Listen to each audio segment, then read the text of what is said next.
Graça e paz a todos os irmãos e irmãs. Nós iremos dar continuidade ao estudo na carta de 1 Timóteo. O nosso amigo e irmão Júlio Fonseca iniciou o estudo na última sexta-feira. Ele expôs a primeira parte do primeiro capítulo, 1 Timóteo, capítulo 1, do 1 ao 7. Hoje nós iremos expor, iremos refletir, iremos estudar 1 Timóteo, capítulo 1, do 8 ao 11. Como o Júlio informou, iniciou-se na nossa igreja local uma série de exposições bíblicas nas cartas pastorais. Então nós iniciamos na carta de 1 Timóteo e o estudo vai se seguir nas outras cartas pastorais, 2 Timóteo e Tito. Pois bem, mas antes de entrarmos de fato na nossa exposição, uma pergunta, é importante responder a uma pergunta, Por que estudar ou por que expor a carta de 1 Timóteo e as demais cartas pastorais à nossa igreja local? Por que essa mensagem é tão importante para nós? Em que ela é importante para nós? Eu diria que ela é importante para nós de três maneiras. A primeira é que ela é a palavra de Deus. Então, o conteúdo dessas cartas, a mensagem dessas cartas, nós entendemos, nós cremos que é a palavra de Deus, é a voz de Deus, é a revelação de Deus, é a vontade de Deus para a igreja dele. Então, a palavra de Deus é de suma importância. Ela é chamada de espada do Espírito em Efésios 6,17. Aquela que nos fere, que corta as nossas arestas, que nos modifica, nos transforma à imagem de Cristo. Ela é chamada de a lâmpada para o nosso caminho, no Salmo 119, 105. Nos ilumina, nos faz enxergar a graça de Cristo, dissipa as nossas trevas, nos dá entendimento.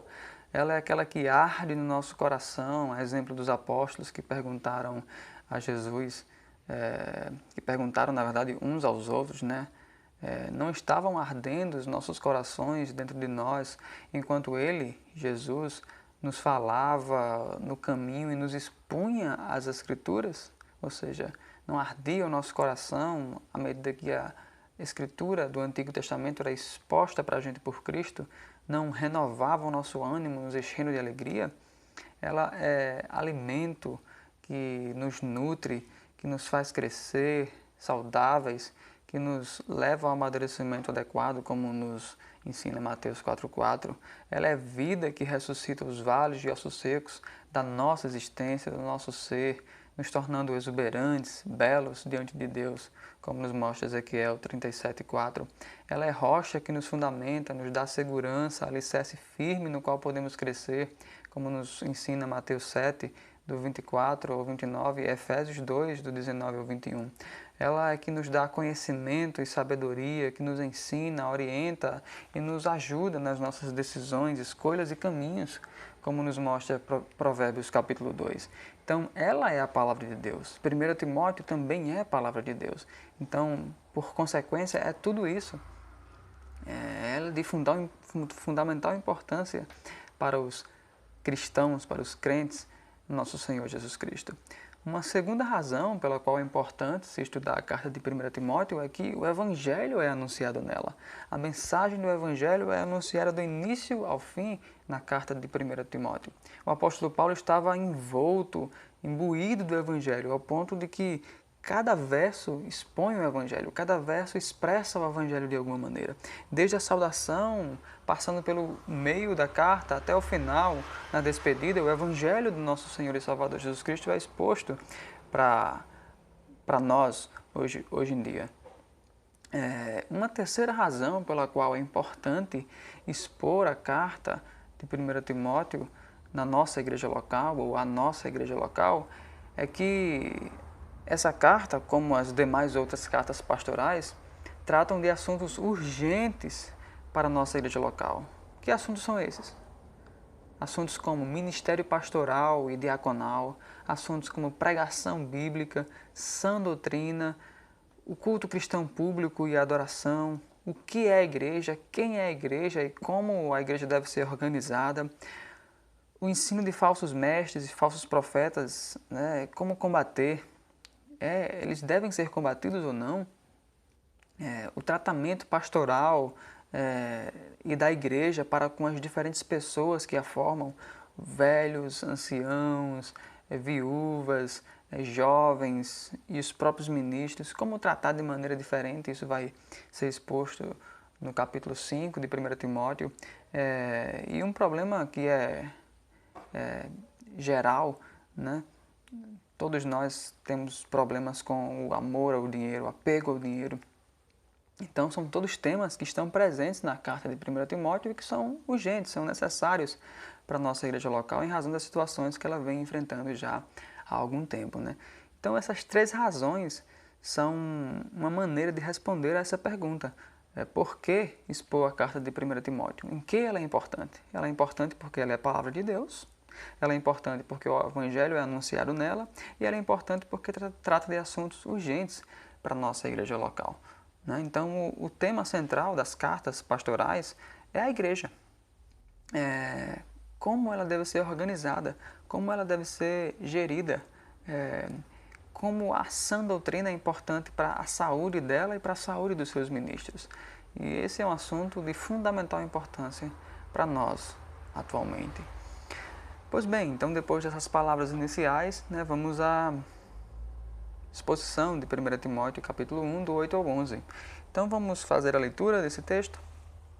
Então, eu convido os irmãos e as irmãs a abrirem a Bíblia nesse texto.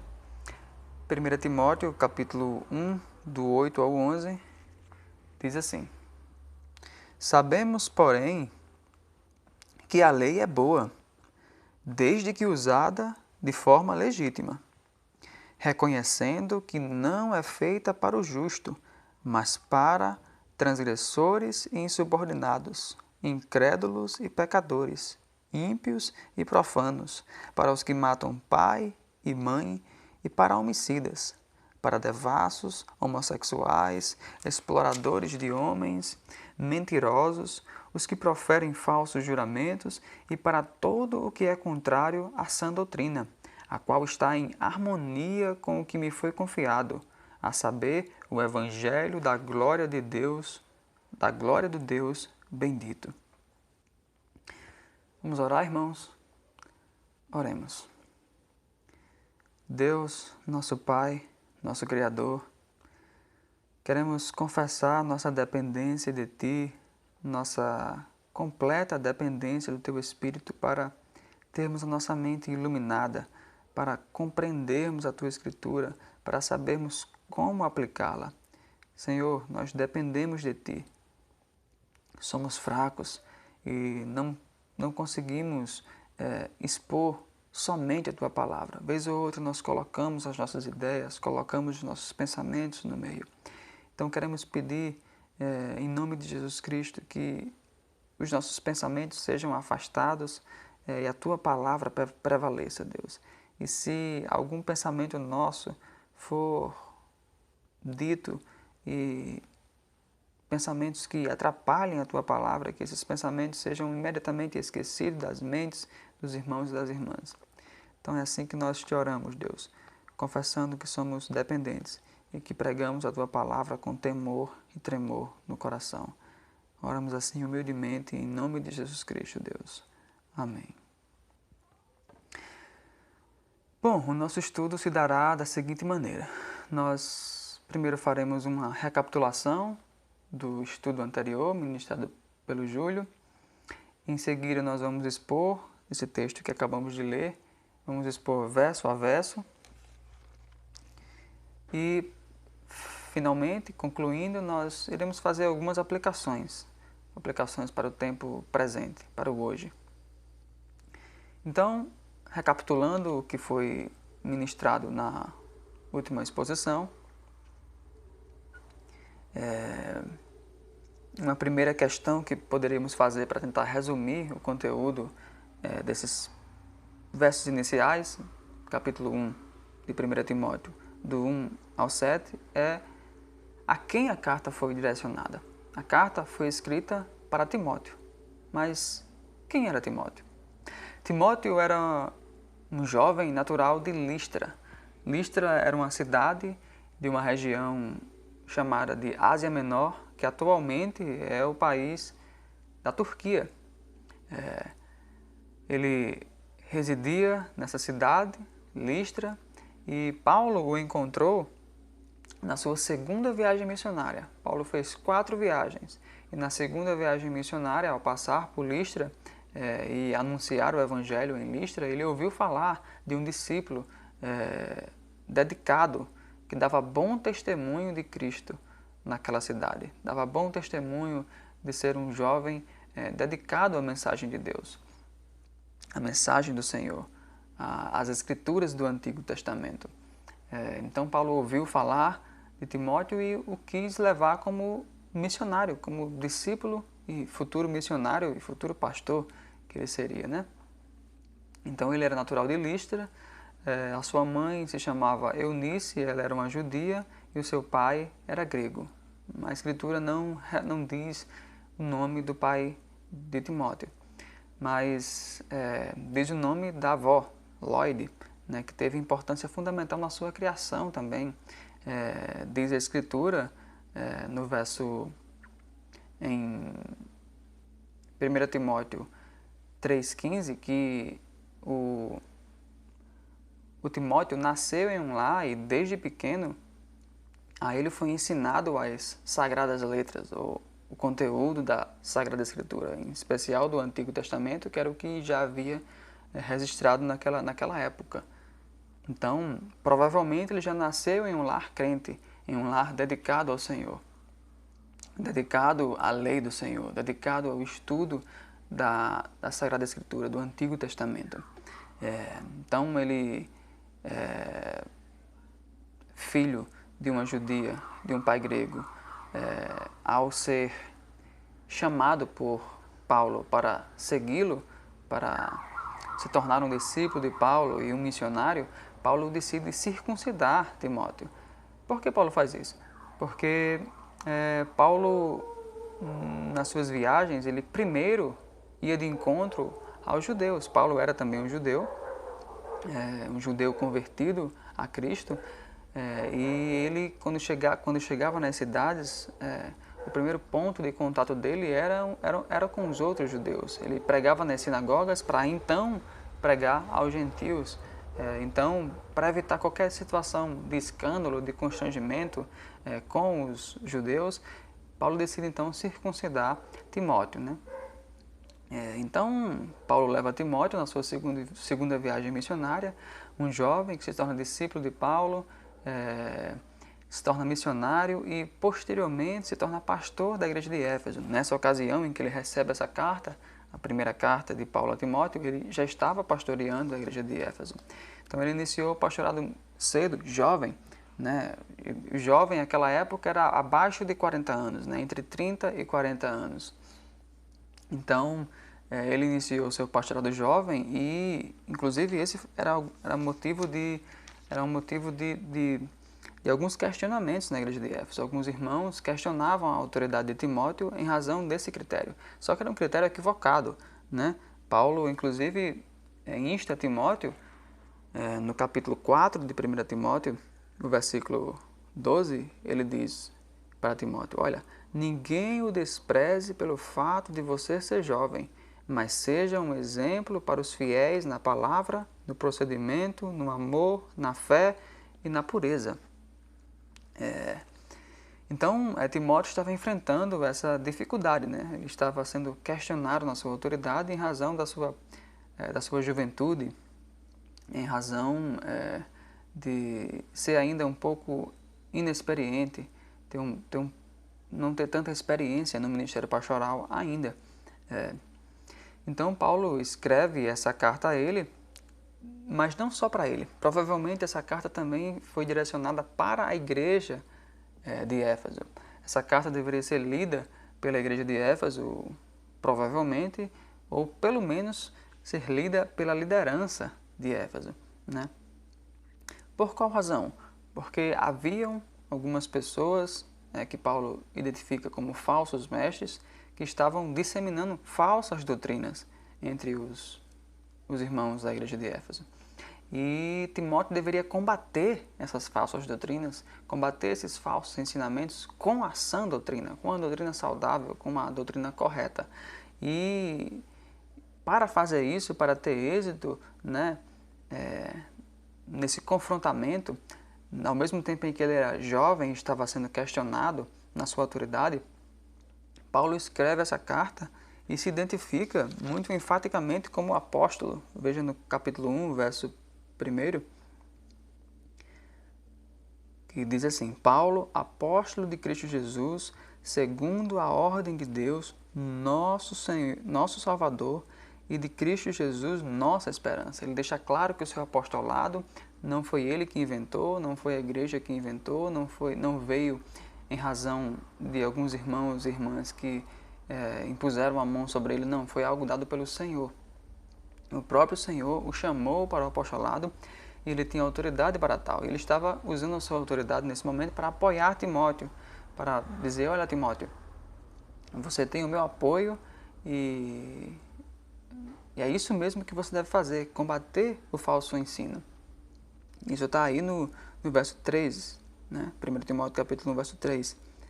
No finalzinho do verso 3 ele diz que a Timóteo deveria advertir alguns que não ensinassem outra doutrina. Então o que Timóteo deveria fazer era confrontar. Olha, não ensine essa doutrina, e confrontar com a sã doutrina. Para além disso, Timóteo também foi incumbido de executar uma série de outras tarefas. E algumas delas seriam ordenar irmãos ao ministério pastoral e diaconal, pregar a palavra, ensinar a sã doutrina, ensinar sobre o culto público e adoração, ensinar sobre o que é a igreja, sobre quem é a igreja e sobre como a igreja deve ser organizada. Tudo isso são temas que estão aqui espalhados na carta de 1 Timóteo.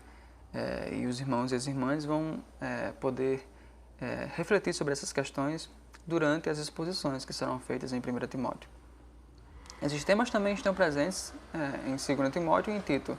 Então, a gente vai poder refletir durante bastante tempo nesses assuntos. Então, o jovem pastor Timóteo estava sendo confrontado por essas pessoas, né, que estavam ensinando falsas doutrinas, e uma pergunta que surge é: quem eram essas pessoas? Quem eram essas pessoas que estavam causando essas discussões fúteis, discussões inúteis em torno de doutrinas falsas? Paulo os identifica no verso 7 do capítulo 1 como pessoas que queriam ser mestres da lei. Veja, elas queriam ser, elas não eram. Porque Paulo diz que, querendo ser mestres da lei, eles não entendiam nem o que diziam, nem o que afirmavam com tanta confiança.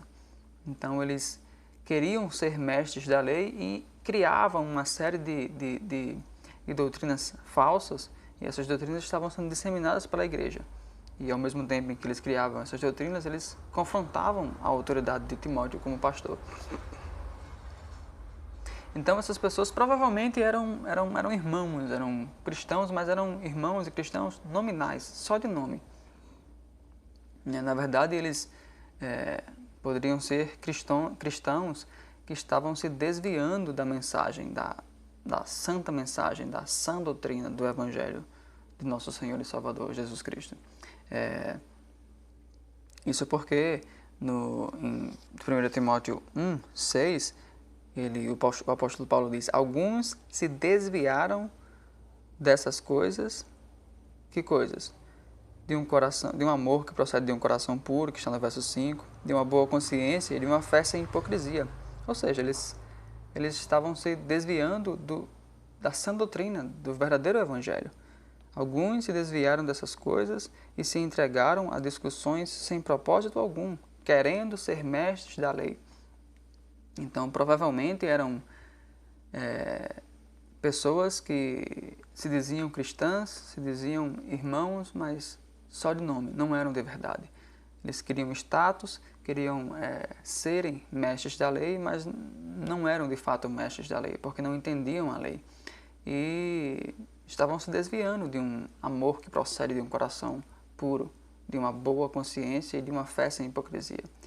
Tudo indica que eles eram judeus judaizantes, ou seja, eram judeus que queriam judaizar os gentios, queriam tornar aqueles que não eram judeus em judeus, queriam tornar os gentios, que eram todos aqueles que não eram judeus, em judeus, ou seja, queriam propor a essas pessoas, os gentios, os cristãos, os gentios, que para serem aceitos diante de Deus, eles deveriam não só ter fé em Cristo, mas também seguir a cultura judaica, cumprir todos os mandamentos judaicos, se circuncidar, cumprir as festas judaicas, todas as datas do calendário, enfim, deveriam se judaizar. Então, para isso eles se ocupavam, né, em fábulas, e aqui fábulas está sendo usada no sentido negativo, como no sentido de historietas inverídicas, historietas que não contam a verdade, que não contam verdades, princípios, que não falam de virtudes dignas de serem contadas. Então eles se ocupavam em discussões em torno de fábulas e de genealogias intermináveis. Genealogias intermináveis provavelmente são especulações a respeito de se a família de determinada pessoa estava ligada sanguineamente a Abraão de fato, porque se estivesse, então eles teriam de fato, digamos, os critérios para serem judeus e para obterem assim a salvação atendidos, né? Eles faziam parte de fato da descendência de Abraão. Só que para ser aceito diante de Deus, nós descendemos de Abraão, não nesse sentido, mas espiritualmente falando, porque cremos em Cristo, que é de fato um descendente de Abraão, da tribo de Benjamim, né? Então, eles se ocupavam, né, com fábulas nesse sentido, com genealogias intermináveis, com todas essas especulações, e acrescentavam isso tudo à lei, né, e ao Evangelho. Então, anunciando uma série de doutrinas falsas. Então, o que Timóteo deveria fazer, com a autoridade do Senhor, mediante o apóstolo Paulo, que era um apóstolo, né, representante de Cristo, escolhido por Cristo, né, para anunciar o Evangelho, ele deveria combater esses ensinos, né, essa falsa doutrina. Então, o objetivo desse combate era que se forjasse, né, que a sã doutrina, que seria a arma utilizada para confrontar esses ensinos, o objetivo seria um coração puro, né, uma boa consciência e uma fé sem hipocrisia.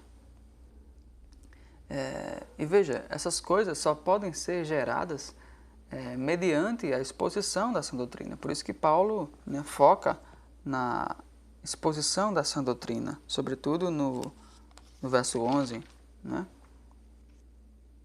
quando ele diz que há uma harmonia entre a sã doutrina e a lei do Senhor, e que elas concordam, né, entre si, elas não discordam entre si. Então ele foca na harmonia da sã doutrina e no uso da sã doutrina para combater o falso ensinamento, as falsas doutrinas. E o objetivo disso era um coração puro, ou um amor que procede de um coração puro, de uma boa consciência e de uma fé sem hipocrisia. Só que para se gerar um coração puro, isso só acontece mediante a ação do Espírito Santo. E o Espírito Santo usa a espada do Espírito, que é a palavra. Então, o crer vem pelo ouvir, ouvir a palavra de Deus, e quando nós cremos, à medida que ouvimos a palavra de Deus, o Espírito Santo passa a habitar no nosso coração. Então, o Espírito, para criar um coração puro, para gerar um coração puro, usa a sua espada, que é a própria palavra. E, por consequência, gera também uma boa consciência, uma consciência que não está mais sob a condenação da lei, que não tem mais medo da condenação. E uma fé honesta, uma fé verdadeira, uma fé pura. Então, esse era o objetivo do apóstolo Paulo ao dizer a Timóteo que advertisse essas pessoas que não ensinassem outra doutrina. Era uma preocupação pastoral, né? Tanto com essas pessoas, porventura, se porventura elas viessem, né, a se converterem dos seus maus caminhos, e com a igreja, para que a igreja não fosse, não fosse ferida com um mau ensinamento, nem fosse poluída com um mau ensinamento, né? Muito pelo contrário, ele queria que a igreja recebesse a sã doutrina, um ensinamento saudável, nutritivo, né? Então, após essa recapitulação, não tão rápida, né? Vamos à exposição, né, dos textos, do texto, né, que é o texto de 1 Timóteo, capítulo 8, capítulo 1, do 8 ao 11, que inicia da seguinte maneira: sabemos, porém, que a lei é boa. Nós sabemos, em contrapartida aos mestres da lei, que queriam ser mestres da lei, mas não entendiam, não compreendiam a própria lei, não sabiam do que estavam falando, né? Nós, porém, sabemos que a lei é boa. Nós quem? Certamente o apóstolo Paulo, Timóteo e os verdadeiros cristãos de Éfeso, mas, sobretudo, o apóstolo Paulo. O apóstolo Paulo entendia sobre a lei, ele sabia que a lei era boa, ele tinha absoluta certeza que a lei era boa. Não só porque ele era um apóstolo de Jesus Cristo, mas porque antes ele havia sido um judeu, no sentido religioso do termo, um exímio praticante, né, do judaísmo enquanto religião. Veja, Filipenses capítulo 3, do 4 ao 6, nos traz um relato muito esclarecedor da vida de Paulo antes de ter um encontro com Cristo. O texto diz assim, a respeito de Paulo, que ele foi circuncidado no 8º dia. Era costume e lei também que todo judeu do sexo masculino deveria ser circuncidado ao 8º dia. Então ele foi circuncidado certinho ao 8º dia. Ele era da descendência de Israel. Ele era de fato descendente sanguíneo de Israel, da tribo de Benjamim, a tribo que permaneceu fiel ao Senhor durante o período em que as 12 tribos se separaram, se dissiparam, se envolveram com o pecado, com a adoração a outros deuses. Ele era hebreu de hebreus. Tanto o pai quanto a mãe eram, de fato, hebreus. Ele era uma espécie de, digamos, puro sangue, né? Quanto à lei, um fariseu era um membro vinculado à seita mais radical do judaísmo, que era o farisaísmo.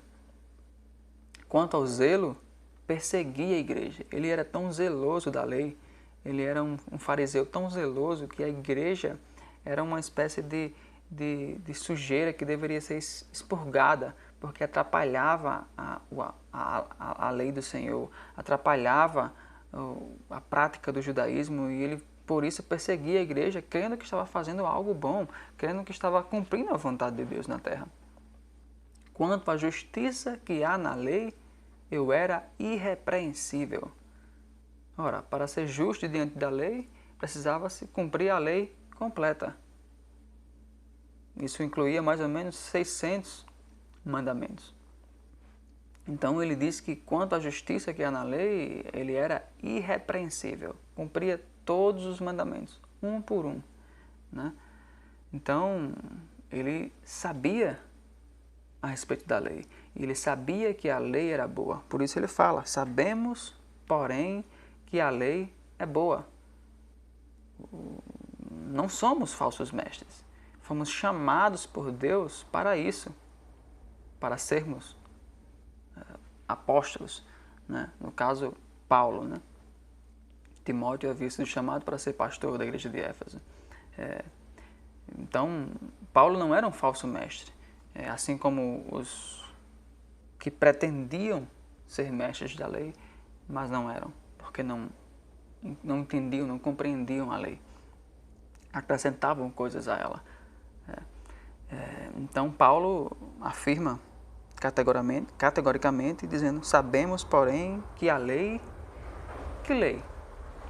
De que lei o apóstolo Paulo está falando? O apóstolo Paulo está falando da lei mosaica, dos mais de aproximadamente 600, se não me falha a memória, 613 mandamentos registrados no Pentateuco, nos 5 primeiros livros da Bíblia: Gênesis, Êxodo, Levítico, Número e Deuteronômio. Então, a lei mosaica é resumida nos 10 mandamentos. Os 10 mandamentos, na verdade, são um resumo dos 613 outros mandamentos que estão espalhados no Pentateuco. Então, Paulo está afirmando que a lei é boa. Os 10 mandamentos são bons. A lei cerimonial, as leis relativas ao templo, ao sacerdote, aos sacrifícios, que eram leis que apontavam para um Messias, apontavam para Cristo, sobretudo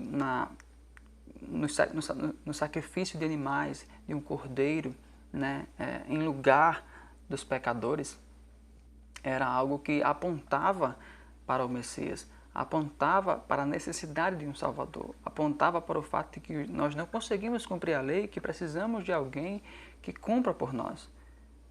Precisamos de alguém que pague os nossos pecados. Então, quando Paulo está falando da lei, ele está se referindo a isso, aos 10 mandamentos, às leis cerimoniais, às leis civis, às leis que diziam respeito à nação de Israel, e aos demais outros elementos também da lei, mas que tinham aspectos também culturais, como circuncidar, seguir toda a dieta judaica, as festas, o calendário, enfim. Paulo diz que a lei é boa, né? Ao contrário do que disseminam os falsos mestres, a lei é boa, e ela é boa desde que usada de maneira legítima.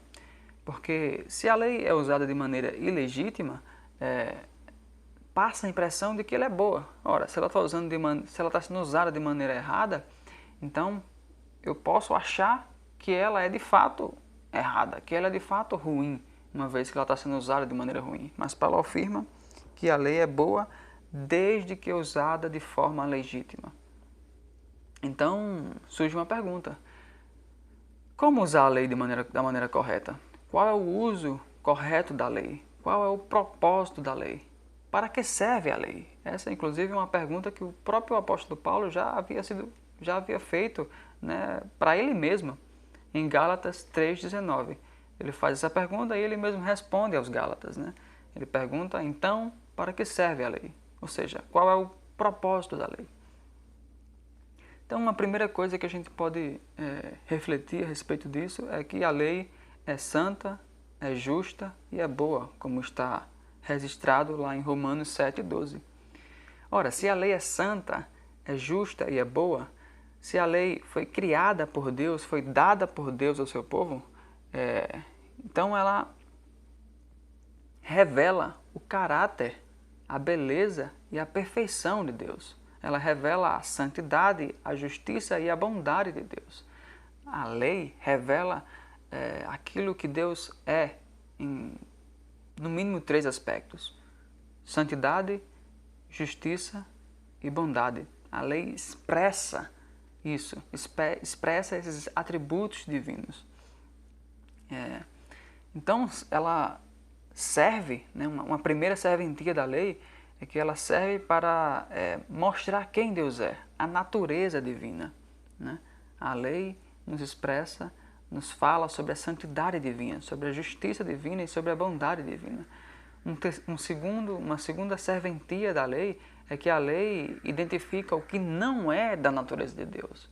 A lei identifica o pecado, que é aquilo que não é da natureza de Deus. Não é da natureza de Deus roubar, não é da natureza de Deus matar, não é da natureza de Deus adulterar, não é da natureza de Deus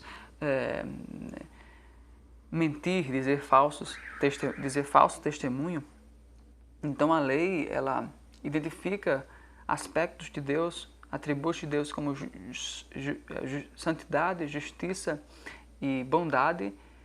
Em segundo lugar, a lei identifica o que não era a natureza de Deus, ou seja, todo o pecado. Em terceiro lugar, a lei nos humilha, porque ela mostra nosso pecado, ela expõe a nossa corrupção. Quando a gente se compara com a lei divina, quando a gente olha para a gente à luz da lei divina, nós percebemos que somos um fracasso em cumprir a lei divina. Nós somos humilhados por ela. Veja, nós precisamos de leis que digam que a gente não pode matar o nosso pai e a nossa mãe. Isso é uma completa humilhação, porque é o óbvio. É o óbvio. É óbvio que a gente não deveria matar pai e mãe. Mas a gente precisa de leis para afirmarem isso. A gente precisa de leis que digam que pedofilia é errado. A gente precisa de leis que digam que estupro é errado. É um absurdo. É uma humilhação. Algo que é óbvio. É óbvio, mas a gente precisa de uma lei que nos humilhe e que nos diga o quanto somos pecadores. A gente precisa de lei para calúnia e difamação. É óbvio que não deveríamos caluniar nem difamar, mas a gente precisa de uma lei, precisa de leis. E olha que eu estou falando de leis civis, não estou nem falando da lei divina. Porque se a gente se comparar com a lei divina, aí que a coisa fica feia, aí que a nossa sujeira vem à tona, que é toda a nossa corrupção, o nosso coração enganoso vem à tona. Veja, o apóstolo Paulo nos dá uma lista de pecados aí no verso 9 e no verso 10. E esses pecados, eles ferem, eles quebram diretamente a lei de Deus. Vamos pegar os 10 mandamentos. Lá em Êxodo 20, nós temos os 10 mandamentos expostos para o povo de Israel e para a gente hoje. Então, os 4 primeiros mandamentos dizem respeito a como amar a Deus, o que devemos a Deus. O primeiro mandamento fala sobre não terás outros deuses além de mim, ou seja, fala da exclusividade de Deus. O segundo mandamento fala sobre não farás para ti imagem alguma esculpida e não adorarás, não se curvarás diante delas. O terceiro mandamento fala sobre não tomar o nome de Deus em vão, não usar o nome de Deus para algo que fere o caráter de Deus, não envergonhar o nome de Deus com mau exemplo, não tomar o nome de Deus em vão. O quarto mandamento fala sobre dedicar tempo para Deus. Lembra-te do dia do Shabat, lembra-te do dia do descanso, do dia em que a gente deve nos abster das nossas atividades diárias comuns para dedicar tempo ao Senhor. Esses 4 mandamentos nos falam a respeito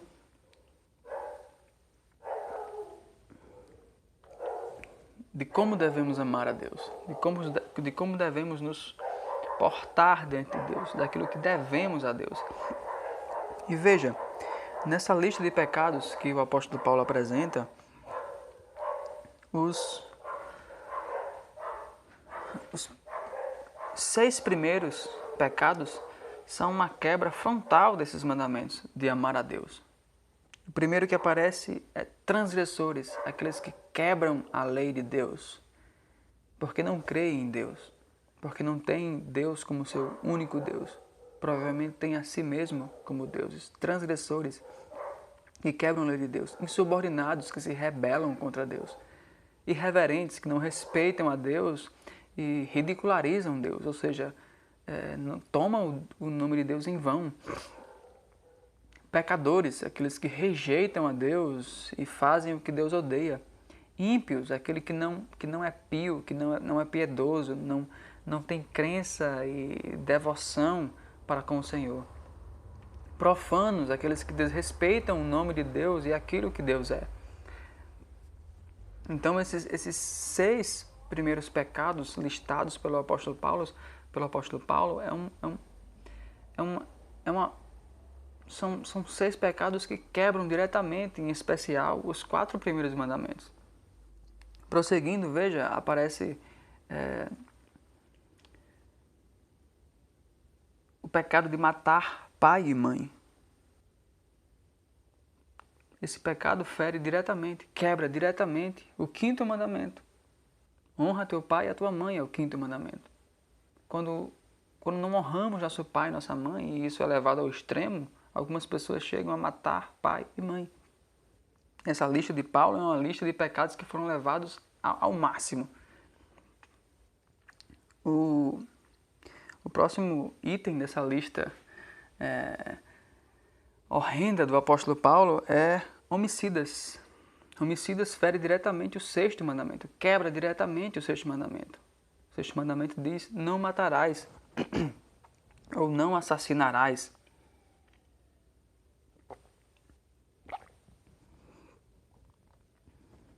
E homicida é justamente isso, alguém que mata outros homens. Os próximos itens da lista assustadora de pecados de Paulo são 2 pecados que ferem diretamente o 7º mandamento. O 7º mandamento é aquele que diz: não adulterarás. Não adulterarás aqui não significa só a traição no âmbito do casamento cristão, mas é no sentido de adulterar, de trair todo o plano de Deus para a sexualidade humana, trair com todo tipo de imoralidade sexual. Então, esses 2 pecados que aparecem aqui traem ou quebram diretamente o 7º mandamento. O pecado da devassidão ou da impureza, a palavra grega que está traduzida aqui por devassos ou impuros, dependendo da tradução, é porn, que fala de todo tipo de imoralidade sexual. O próximo é sodomitas. Em algumas traduções aparece homossexuais. O termo grego aqui é arsenokoites, que é coito entre homens ou relação sexual entre homens. Então esses dois itens dessa lista tenebrosa de pecados do apóstolo Paulo quebram diretamente o 4º mandamento. Perdão, o 7º mandamento. O próximo item, raptores ou sequestradores ou exploradores de homens, aqueles que roubam homens, roubam pessoas, roubam a sua liberdade, roubam o seu trabalho, fere diretamente, quebra diretamente o 8º mandamento: não furtarás. O 9º mandamento: não dirás falso testemunho, é quebrado por mentirosos, por aqueles que proferem falsos juramentos. Eles aparecem aí no verso 10 de 1 Timóteo capítulo 1. Quando Paulo fala que a lei foi feita para mentirosos, para os que proferem falsos juramentos. Então isso é uma quebra direta do 9º mandamento: não dirás falso testemunho. Então, perdão, essa é uma lista tenebrosa de pecados que foram levados até as últimas consequências e que ferem diretamente, que quebram diretamente os 10 mandamentos do Senhor. E Paulo diz que a lei não foi feita para o justo, mas para os transgressores, e ele começa a lista. Então, a lei foi feita para nos humilhar, porque em alguma medida todos nós cometemos algum tipo de pecado. Então a lei, ela tem essa função.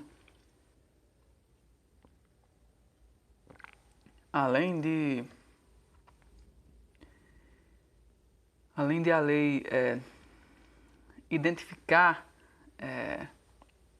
aquilo que não é da natureza de Deus, ou seja, o pecado, além de ela mostrar o que é certo e o que é errado, além de ela nos humilhar, mostrando nosso pecado, expondo a nossa corrupção, a lei, uma vez que ela identifica o nosso pecado, ela manifesta a ira de Deus. Ela mostra que por que merecemos a ira e a justiça de Deus. Nós merecemos a ira e a justiça de Deus porque quebramos os seus mandamentos.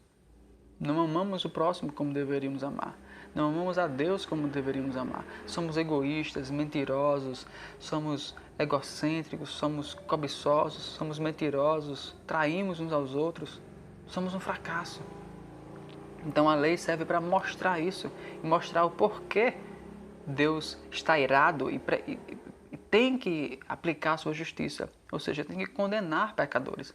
Porque se Deus é justo de fato, e se Ele é Deus, Ele precisa aplicar a sua justiça. Só que a lei também ela é usada corretamente quando ela aponta para a necessidade de um Salvador. Porque ao olharmos para a lei santa de Deus, nós percebemos que não conseguimos cumprir a lei. Precisamos de alguém que cumpra por nós. Precisamos de alguém que seja o nosso defensor, que seja o nosso advogado. Precisamos da graça. Precisamos ser salvos da lei, porque não conseguimos cumprir a lei. E a lei cerimonial apontava muito claramente para a necessidade de um Salvador. Quando se sacrificava cordeiros imaculados, certamente esses cordeiros não eram suficientes para aplacar a ira de Deus. Eles eram apenas símbolos, ou tipos, ou sombras, como Colossenses fala, Colossenses 2:17, nos diz que essas coisas eram sombras daquele que haveria de vir, sombras do Messias. Elas eram um anúncio de que haveria de vir o Messias que morreria em nosso lugar, aquele que cumpriria a lei toda, corretamente, mas mesmo assim carregaria nas costas os nossos pecados e satisfaria a justiça, a santa justiça e a santa ira de Deus. E para os que são salvos, para os que já estão em Cristo e em Cristo estão protegidos da condenação da lei, uma vez que Cristo foi condenado no nosso lugar, para que serve a lei? A lei serve para agradecermos ao Senhor, uma vez que fomos salvos pela graça, então nós olhamos para a lei, somos levados à lei e enxergamos de fato que ela é boa e passamos a praticá-la como meio de gratidão ao Senhor, não como meio de salvação, porque a salvação é através de Cristo. Passamos também a enxergar que a lei é boa e é usada como meio de santificação. Os verdadeiros cristãos pecam, é verdade, mas não vivem no pecado, porque o Espírito Santo utiliza a lei para santificar o discípulo de Jesus, o verdadeiro cristão, o verdadeiro discípulo do Mestre. Ela serve também para refrear as transgressões, serve para humilhar nossa carne e apontar para Cristo, nos lembrando que Ele cumpriu a lei no nosso lugar, nos livrou da condenação da lei, sendo condenado no nosso lugar. Então a lei para um cristão, para alguém que tem fé em Cristo, a lei serve como meio de gratidão, como meio de santificação, como meio de refrear as transgressões e como lembrança de que Cristo venceu a morte, Cristo venceu a morte que era destinada a pessoas condenadas pela lei. E Ele se fez condenação, se fez maldição no nosso lugar. A lei é boa. Nós que corrompemos o uso da lei, nós que a usamos equivocadamente. Assim como os falsos mestres que estavam ensinando falsas doutrinas, adulterando a sã doutrina, essa sã doutrina, a lei, a santa lei do Senhor. E colocando os cristãos de Éfeso novamente debaixo da condenação da lei. Só que, após reconhecer, após afirmar categoricamente, após o apóstolo Paulo afirmar categoricamente que sabemos que a lei é boa, desde que usada de forma legítima, ele afirma também, ele reconhece que a lei não é feita para o justo. E aí surge uma pergunta. Quem é justo, afinal? Há algum justo? Ora, se existe alguém que não fere a lei, então a lei não é para essa pessoa. A lei não condena essa pessoa. Mas, diante da lei de Deus, há algum justo? A Bíblia declara que não. A Bíblia declara que diante da lei de Deus todos falharam. Todos foram achados em falta. Romanos 3:23 diz: todos pecaram e destituídos estão da glória de Deus. Distantes de Deus. Distantes da glória de Deus. Romanos 3:10 diz: não há um justo, nenhum sequer. 1 João 1:8 diz: se afirmarmos que estamos sem pecado, enganamo-nos a nós mesmos e a verdade não está em nós. 1 João 1:10 diz: se afirmarmos que não temos cometido pecado, fazemos de Deus um mentiroso e a sua palavra não está em nós. Diante da lei de Deus, todos nós falhamos. Não há um justo sequer. Precisamos de alguém para nos tornar justos. Porque nós não conseguimos nos justificar a nós mesmos. Não conseguimos nos tornar justos. Então precisamos de alguém que nos justifique. Cristo Jesus. O único Filho de Deus. O Deus Filho. Foi esse que nos justificou. Veja, Romanos 3, do 21 ao 28. Diz assim: mas agora se manifestou uma justiça que provém de Deus, não provém da gente, não provém de mim, não provém de você. Se manifestou uma justiça que provém de Deus, independentemente da lei, da qual testemunham a lei e os profetas. Justiça de Deus mediante a fé em Jesus Cristo, para todos os que creem. Então é uma justiça que não vem em razão do nosso cumprimento da lei, até porque nós somos um fracasso em cumprir a lei. É uma justiça que vem de Deus através de Cristo, porque Cristo cumpriu a lei como um homem, como uma pessoa, como um humano comum, normal, que foi tentado. Ele cumpre a lei, ele conquista essa justiça para nós. Continuando a leitura de Romanos 3, a partir da segunda metade do verso 22, não há distinção. Todos pecaram e estão destituídos da glória de Deus. Todos, homens, mulheres, jovens, idosos, pais, mães, filhos, solteiros, casados, não há distinção.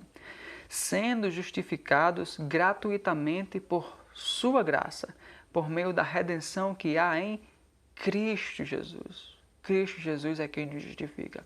Como Deus torna alguém justo? Como ele fez isso? Da seguinte maneira, parte do verso 25 de Romanos 3, diz assim: Deus o ofereceu quem? Jesus. Deus o ofereceu como sacrifício para a propiciação, ou seja, para a satisfação da santa ira e justiça de Deus. Deus ofereceu como sacrifício para a propiciação mediante a fé, pelo seu sangue demonstrando a sua justiça. É pela fé que temos acesso à justiça demonstrada por Deus em seu Filho.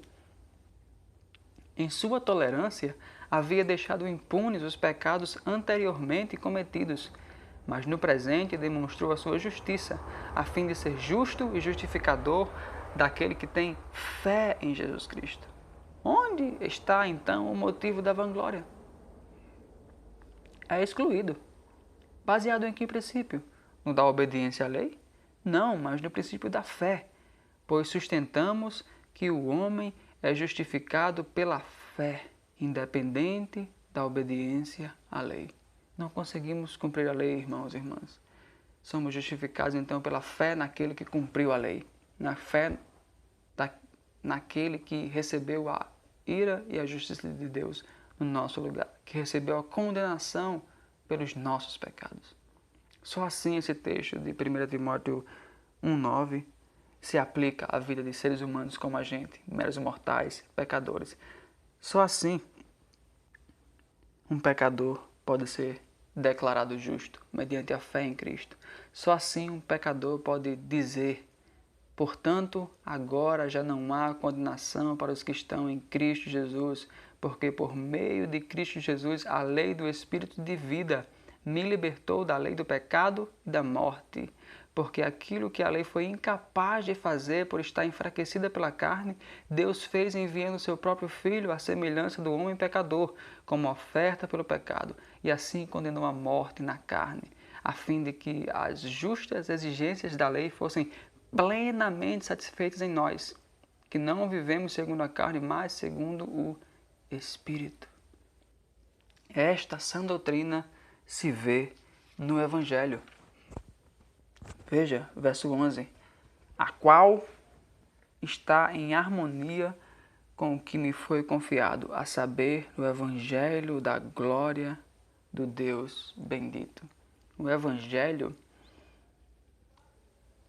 que é a sã doutrina, está em harmonia com a lei, que é a sã doutrina, porque o Evangelho cumpriu as exigências da lei, porque Cristo, que é o Evangelho, o Cristo essencialmente é o Evangelho. O Evangelho é uma mensagem, mas essencialmente é uma pessoa, é Cristo. O Evangelho cumpriu as exigências da lei. Evangelho e lei. Então, o que a lei exigia, o Evangelho cumpriu.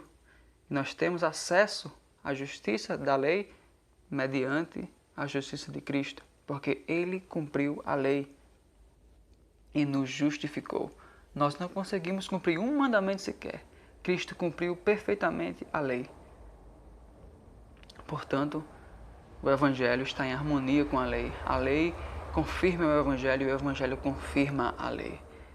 Se o Evangelho confirma a lei, se ele está em harmonia com a lei, então ele que julga todas as outras doutrinas. Então, diante do falso ensinamento, o Evangelho deve ser anunciado. O puro Evangelho de Jesus Cristo, nosso Senhor e Salvador, deve ser anunciado. E isso há de combater qualquer tipo de doutrina falsa. É a pregação do Evangelho, porque fora do Evangelho só existe condenação. Esse Evangelho foi confiado a Paulo, apóstolo. Ele era apóstolo. A ele foi dada a autoridade de Cristo, ele representava o próprio Cristo. Ele foi designado como apóstolo pelo próprio Cristo. E isso fazia apóstolo. Por isso que não existem mais apóstolos como o apóstolo Paulo nos nossos tempos. Porque Cristo não escolhe mais ninguém pessoalmente para ser apóstolo, para a autoridade de escrever as Escrituras, de explicar o Evangelho, de expandir, de desenrolar o Evangelho, como ele fez em Romanos, por exemplo, né? Desenvolvendo as implicações, expandindo o Evangelho. Ninguém tem mais autoridade para isso. Por isso, o apóstolo Paulo fala que esse Evangelho, essa sã doutrina do Evangelho foi confiada a ele. E o Evangelho do Deus bendito, é assim que ele termina o verso 11, o Evangelho do Deus bendito. O Evangelho não tinha sido inventado por ele, não tinha sido criado por ele, não era obra de suas mãos. Muito pelo contrário, o Evangelho foi pensado pelo Senhor, foi idealizado pelo Senhor, foi executado pelo Senhor na pessoa de Cristo. Foi executado por Deus, pelo Deus Pai na pessoa de Cristo. Logo, a glória é dele. Por isso que o verso de Romanos que nós lemos agora, Romanos capítulo 3, o 27, faz uma pergunta: onde está então o motivo da vanglória? Se for pelo cumprimento da lei, a glória é da pessoa que cumpriu a lei. O problema é que ninguém consegue cumprir a lei. Só quem cumpriu a lei foi Cristo. E Cristo se sacrificou no nosso lugar, por ordem do Pai. Todo esse evangelho é de Deus, é do Pai. Então a glória não é nossa. A glória é unicamente do nosso Senhor e Salvador Jesus Cristo e do nosso Pai. Então, assim nós encerramos a exposição desses versos de 1 Timóteo, do 1 Timóteo capítulo 1, do 8 ao 11, e eu gostaria de encerrar com algumas aplicações. A primeira delas é que a Igreja do Senhor precisa de ministros ou de pastores qualificados, preocupados com a pureza do Evangelho. assim como o apóstolo Paulo. Porque o Evangelho é aquilo que é usado para combater o falso ensino, a falsa doutrina. O Evangelho que está em harmonia com a lei divina, com a lei de Deus, porque o Evangelho cumpre a lei, é a sã doutrina, é a doutrina saudável, é a doutrina nutritiva, é a doutrina que tem de fato como nutrir a igreja do Senhor.